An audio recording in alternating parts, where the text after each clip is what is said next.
जी बिस्मिल्लाहिर्रहमानिर्रहीम। मैं हूँ शाम उमर, आपका फिज़िक्स टीचर। आज हम जो टॉपिक यहाँ पे डिस्कस करने जा रहे हैं उसका नाम है इलेक्ट्रिक डाइपोल इन एक्सटर्नल इलेक्ट्रिक फील्ड। जब हम किसी इलेक्ट्रिक डाइपोल को एक्सटर्नल इलेक्ट्रिक फील्ड के अंदर रखेंगे तो उसके ऊपर जो फोर्सेस लगेंगी और उसकी वजह से वो रिवॉल्व करना शुरू कर देगा। इन दैट केस उसकी जो इलेक्ट्रिकल पोटेंशियल एनर्जी होगी वो हम यहाँ पे देखेंगे। इलेक्ट्रिक फील्ड कैसे वहाँ पे जनरेट होता है, उससे मतलब उसको इलेक्ट्रिक फील्ड के अंदर प्लेस करने से वो जो डाइपोल है वहाँ से एक इलेक्ट्रिक फील्ड जनरेट होगा, वो भी हम कैलकुलेट कर सकते हैं।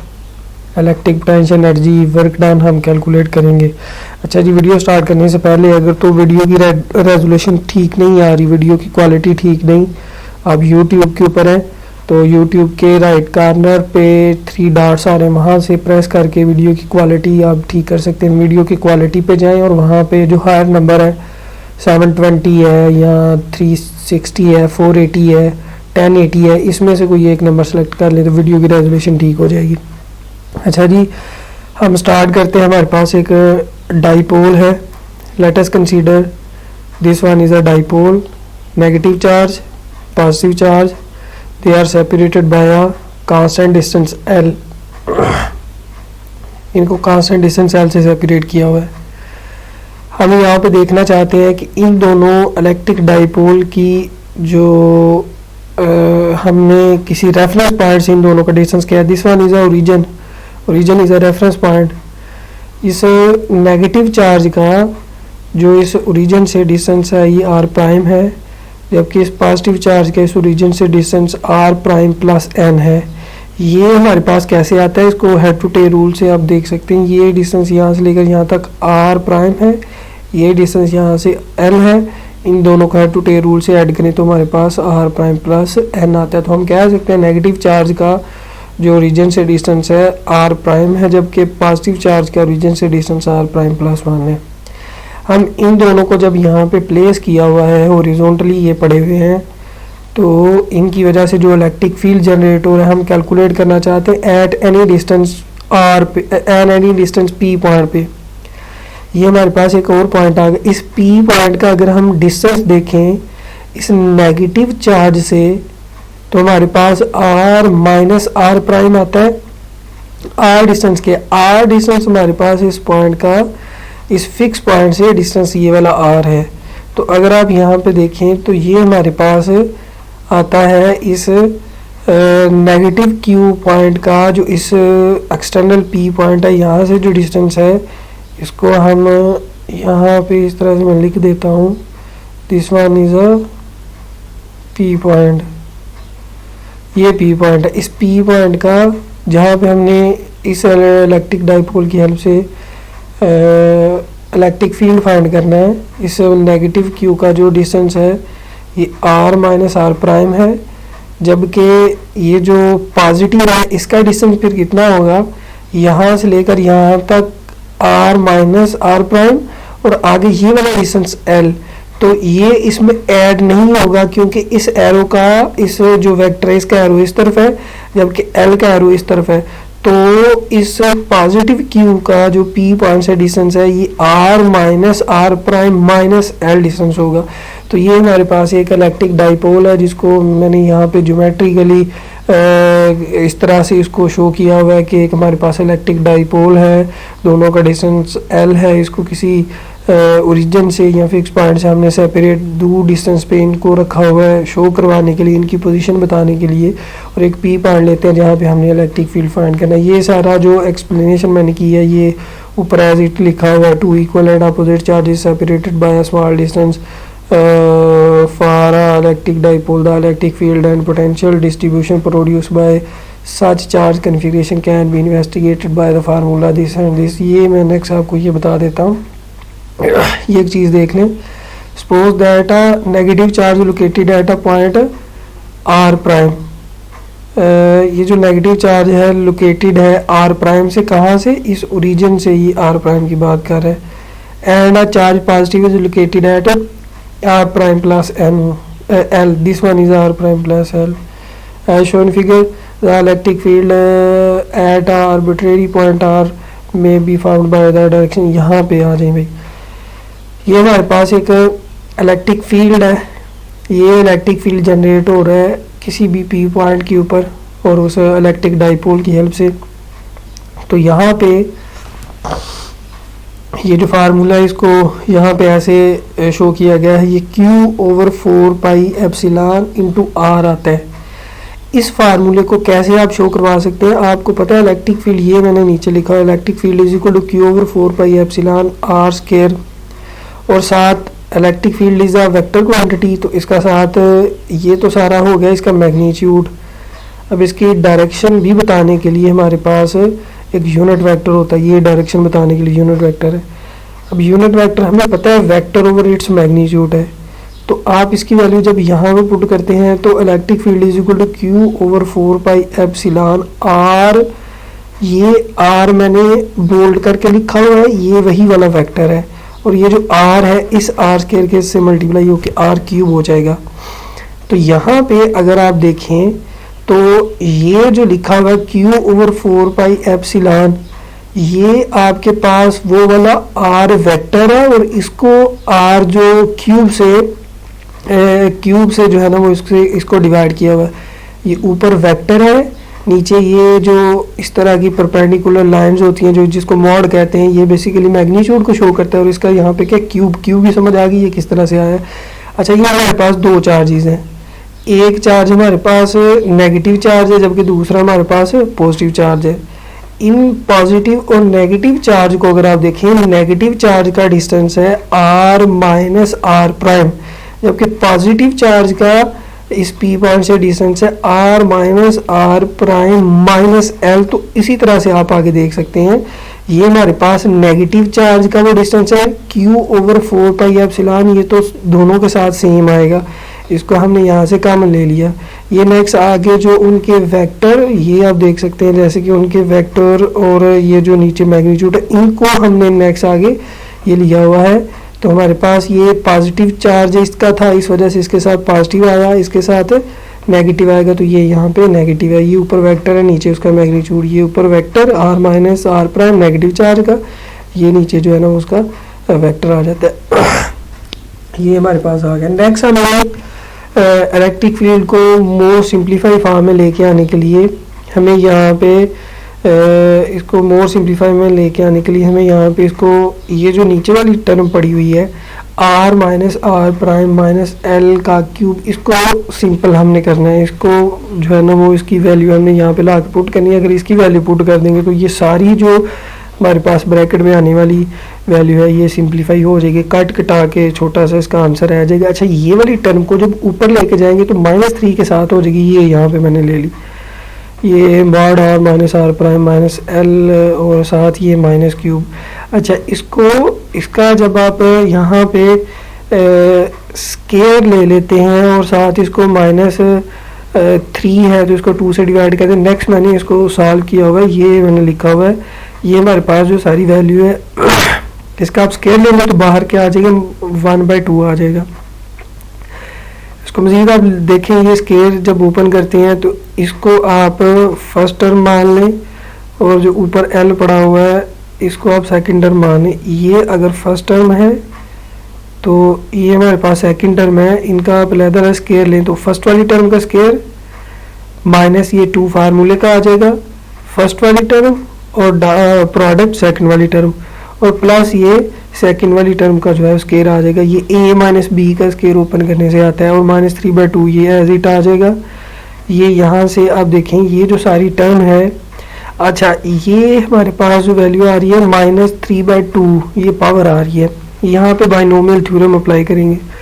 बाइनोमियल थ्योरम अप्लाई करने के लिए हमारे पास जो फर्स्ट इसकी कंडीशन होनी चाहिए वो ये है कि पहली टर्म 1 होनी चाहिए। यहाँ पे अगर आप देखें तो पहली term r minus are prime का स्केयर, ये तो हमारे पास पड़ी हुई है 1 नहीं है, इसको 1 करने के लिए ये सारी टर्म को हम यहाँ से क्या ले लेंगे, कॉमन ले लेंगे। जब ये कॉमन लेंगे इसके ऊपर 2 पड़ा हुआ है, जबकि बाहर -3/2 है, ये जब बाहर आएगा तो इसके ऊपर -3/2 भी तो बाहर आएगा ना, तो ये -3 रह जाएगा। ये इसकी जगह 1 आ गया, ये टर्म ऐसी आई, इसके नीचे हमने चूँकि जो कॉमन लिया था हम r माइनस आर प्राइम का मॉड, ये स्केयर आ गया, जबकि इस टर्म के नीचे भी ये स्केयर आ गया, -3/2 आ गया। ये टर्म इसको ऐसे लिख लिया, इसके ऊपर बाइनोमियल एक्सपेंशन लगा देते हैं। फर्स्ट टर्म एज इट, दूसरी टर्म के साथ ये पावर शुरू में आ जाती है, तो ये आप देखें ये पावर शुरू में आ गई और इस सारी वैल्यू को यहाँ पे लिख लिया, ये माइनस और पावर वाला जो माइनस था मिलके यहाँ पे क्या हो गया, ये प्लस हो जाएगा। नेक्स्ट आप देखें इस सारी टर्म को मैं यहाँ पे लिख रहा हूँ प्लस, ये इस तरह से, तो ये आगे बहुत सारी टर्म्स आएंगी तो इनको मैंने सो ऑन कर दिया हुआ है। नेक्स्ट हमें इनकी जो है वो मज़ीद ज़रूरत नहीं पड़ेगी। अच्छा, ये हमारी बाइनोमियल एक्सपेंशन होगी। अब हमारे पास ये जो वैल्यू आ रही है इसको हमने इलेक्ट्रिक फील्ड के अंदर पुट करना है, जैसा कि आप यहाँ पे देख सकते हैं। ये जो हमारे पास यहाँ तक वैल्यू आई है तो इसको एक्सपेंड किया हुआ है और इसको बाद में इलेक्ट्रिक फील्ड के अंदर पुट किया हुआ है। जैसे कि ये हमारे पास एक टर्म है, इसके अंदर यहाँ पे हमने वैल्यू पुट करनी है जो फाइंड कर ली है। यहाँ तक हम जो आगे थे, ये जो हमारी वैल्यू है ये सारी, इस सारी वैल्यू को उठा के जो इलेक्ट्रिक फील्ड वाली इक्वेशन है वहाँ पे हमने पुट करना है, जो कि 2.32 इक्वेशन है, उसमें पुट करने से हमारे पास ये Q/4πε, ये पहली टर्म जो ऊपर टर्म पड़ी हुई थी r minus are prime minus l, ये ऐसी आ जाएगी। इस नीचे जो टर्म है इसको उठा के यहाँ पे मैं ऐसे लिख सकता हूँ, माइनस ये सेकंड वाली टर्म एज इट आ जाएगी। आप यहाँ पे देख सकते हैं ये फर्स्ट वाली टर्म बिल्कुल ऐसे, इसको उठा के साइड पे लेके -3 आ जाएगा, इसको मैंने वैसे लिख लिया। नेक्स्ट आप देख सकते हैं ये Q/4πε ऐसे ही आ गया। इसको फिर से दो पार्ट में डिवाइड कर रहा हूँ। पहला जो यहाँ पे पार्ट आएगा, अच्छा अगर आपको यहाँ पे मुश्किल हो रही है तो आप इस वीडियो को स्टॉप करके एक दफ़ा ये सारी जो मैथमेटिकल फॉर्म अभी जो स्क्रीन पे आ रहा है, ये सारी की सारी मैथमेटिकल फॉर्म को एक दफ़ा लिख के देख लें, फिर आपको जो है वो सही समझ आ जाएगी। इस इक्वेशन को मैं दो पार्ट्स में डिवाइड कर रहा हूँ, ये कि ये फर्स्ट वाला पार्ट है और दूसरा ये सेकंड वाला एल है। इसको जब मैं ब्रैकेट में लिखा ये आ गया, ये टर्म -3 वाली ऐसे आ जाएगी, ये सारी टर्म को मैंने यहाँ पे लिख लिया। इसको मज़ीद आप एक दफ़ा जो है वो ऐसे लिख सकते हैं, ये Q/4πε, इसको ऐसे आप जो है वो लिख सकते हैं। इसको ऐसे मैंने ऊपर वाले टर्म को ऐसे लिखा। अब ये जो हमारे पास ये तो इलेक्ट्रिक फील्ड वाला आ गया, हमें इसकी जगह पे वैल्यू पुट करनी, इसकी जगह पे वैल्यू पुट करनी है। ऊपर अगर आप यहाँ पे देखिए तो ये हमने वैल्यू इसकी फाइंड कर ली हुई है, लेकिन ये जो है ना इसको और सिंपल करना था, इस वजह से इसको मैंने यहाँ पे ये इक्वेशन लेके आया हूँ। तो ये इसको मोर जो है वो मैं सिंपल फॉर्म में लिखना चाह रहा हूँ। तो यहाँ पे अगर आप देखें, जब इसको मोर सिंप्लीफाई फॉर्म में लिखना चाह रहे हैं, अच्छा ये जो बाहर वाली टर्म पड़ी इसको अंदर 1 से मल्टीप्लाई करें तो माइनस है, ये नीचे आके प्लस हो जाएगी, ये फर्स्ट वाली टर्म आ गई। अच्छा ये वाली जब इसके साथ मल्टीप्लाई होगी तो -3 है और यहाँ पे क्या पड़ा हुआ है, +2 पड़ा हुआ है, तो ये से मल्टीप्लाई -5 हो जाएगा। उससे पहले ये -2 से कट जाएगा, तो ये ऊपर क्या आ जाएगा 3r minus are prime L, ये आप देखिए 3r minus are prime L आ गया और ये जो 5 आ गया, 5 इस वजह से कि 2 ये है और -3 ये है, तो ये यहाँ पे आ गया। और प्लस आगे ये वाला इन 100 टर्म से भी मल्टीप्लाई करेगा तो उसको मैंने 100 कह दिया। अब ये जो सारी वैल्यू है इसको इस इक्वेशन में पुट करेंगे तो हमारे पास कुछ इस तरह से आ जाएगा। ये आ गया, ये फर्स्ट वाली 2 टर्म यहाँ पे आ गई, उसके बाद यहाँ पे वैल्यू पुट की, ये सारी की सारी वैल्यू यहाँ पे मैंने यहाँ तक 100 में पुट कर दी है। नेक्स्ट आगे ये जो हमारे पास वैल्यू पड़ेगी इसको मैंने एज इट ये लिख लिया। अब ये हमारे पास 1 और 2 टर्म है, जबकि हमारे पास 1, 2 और 100 ये बहुत सारी टर्म्स है, इनको हम बारी बारी मल्टीप्लाई करेंगे। फर्स्ट वाली इस टर्म को मैं इसके साथ मल्टीप्लाई कर रहा हूँ तो ये हमारे पास टर्म आ जाती है, ये टर्म आ जाती है। नेक्स्ट आप इस टर्म को इस टर्म के साथ मल्टीप्लाई करेंगे तो हमारे पास ये टर्म आ जाएगी। उसके बाद ये L को जब आप इसके साथ मल्टीप्लाई करेंगे तो हमारे पास जो टर्म आएगी वो ये वाली टर्म आ जाएगी, ये टर्म आ गई। उसके बाद L को जब इसके साथ मल्टीप्लाई करेंगे तो हमारे पास ये टर्म आ जाएगी, और जब ये L को इससे मल्टीप्लाई करने से ये आ गया, और फाइनली एट द एंड मैंने ये टर्म ऐसे लिख ली। अच्छा ये जो सारा यहाँ पे लिखा हुआ है, फर्स्ट वाली टर्म जो एंड वाली टर्म इससे कट जाएगी, हमारे पास जो यहाँ पे वैल्यू रह जाएगी, एक तो ये वाली वैल्यू है, एक ये वाली है और एक ये वाली है।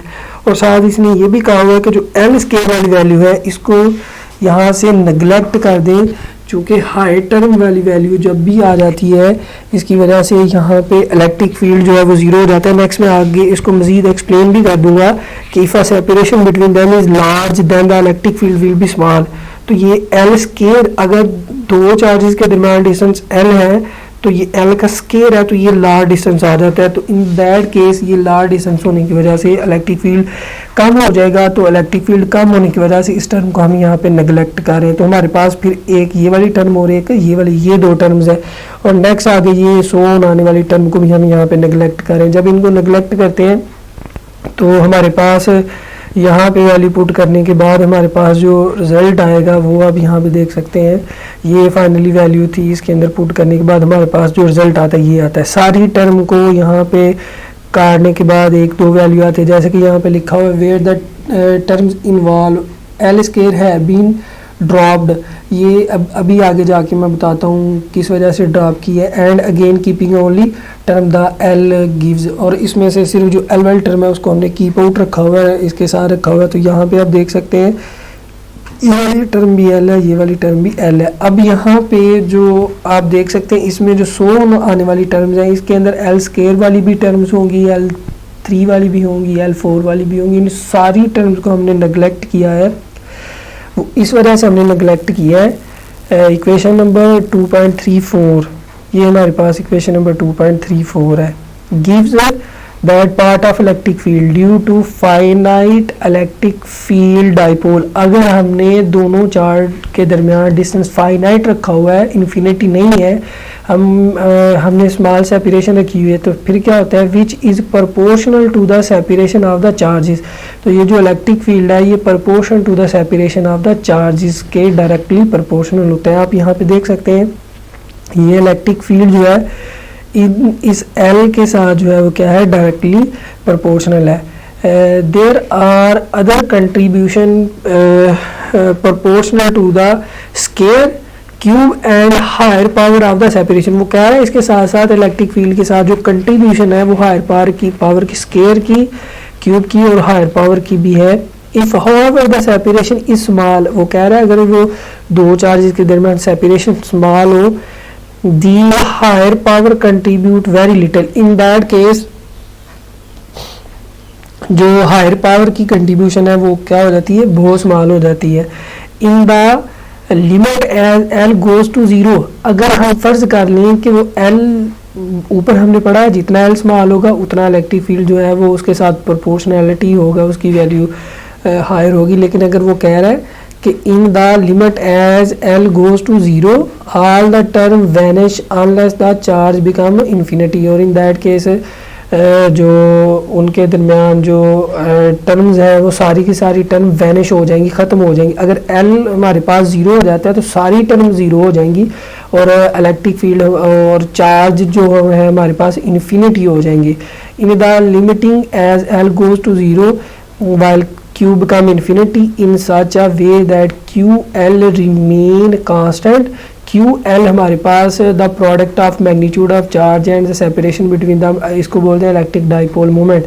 तो कह रहा है इलेक्ट्रिक डाइपोल मोमेंट जो है वो कांस्टेंट रहता है। All term except the term linear in l vanish, सारी टर्म खत्म हो जाएंगी सिवाय एल के।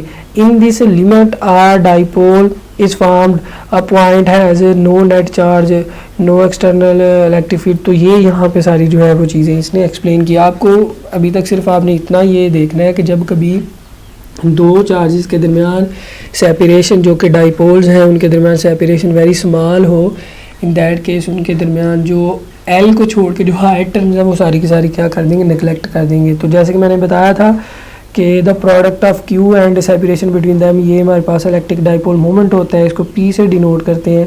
तो ये जब आप ऊपर वाली जो 3-4 वाली जो वैल्यू हमारे पास इक्वेशन है उसकी जगह पे जब आप ये लगाते हैं तो हमारे पास ये पी आ जाता है। बाहर क्यू पड़ा था अंदर मल्टीप्लाई हो जाएगा, यहाँ पे एल पड़ा था क्यू एल पी आ जाएगा और यहाँ पे भी एल पड़ा था, इसके साथ ये बाहर वाला क्यू मल्टीप्लाई होकर पी आ जाएगा। तो ये हमारे पास जो इलेक्ट्रिक फील्ड आ जाता है। इसी तरह से अगर आप इलेक्ट्रिक फील्ड के साथ साथ इलेक्ट्रिक पोटेंशियल भी देखना चाहते हैं तो इलेक्ट्रिक पोटेंशियल का जो फार्मूला है वो U r is equal to ये क्यू ओवर 4π और नीचे इसके आर आता है। अब आप ये सोच रहे होंगे कि इसके साथ यूनिट वेक्टर भी आता होगा, लेकिन आप यहाँ पे देखें electric field is a vector quantity, इस वजह से उसके साथ यूनिट वेक्टर आया, ऊपर कुछ वैल्यू थी नीचे कुछ वैल्यू थी, लेकिन ये एक हमारे पास पोटेंशियल एनर्जी है। पोटेंशियल एनर्जी होने की वजह से एक स्केलर क्वांटिटी है, इस वजह से इसका यहाँ पे आर आता है, ऊपर हमने कोई जो है वो वेक्टर और नीचे उसमें से कोई हमने जो है वो मल्टीप्लाई नहीं किया, ये सिंपल आर आता है। अब इस केस में हमारे पास जो पॉजिटिव चार्ज है उसका distance r minus are prime minus l है, इस वजह से हमने ये लिखा, जबकि जो नेगेटिव चार्ज था उसका distance 1 over r minus are prime है। तो दोनों को अगर आप टोटल पोटेंशियल एनर्जी देखना चाहते हैं तो पॉजिटिव चार्ज वाला जो पोटेंशियल है उसमें से नेगेटिव चार्ज को माइनस करेंगे, क्यू ओवर 4π दोनों में कॉमन था, ये बाहर आ गया, बस उनके यहाँ पे क्या आ गया, रेडियस रह गए 1 ओवर आर आर यहाँ पे इस केस में ये है, जबकि नेगेटिव के केस में हमारे पास ये आता है।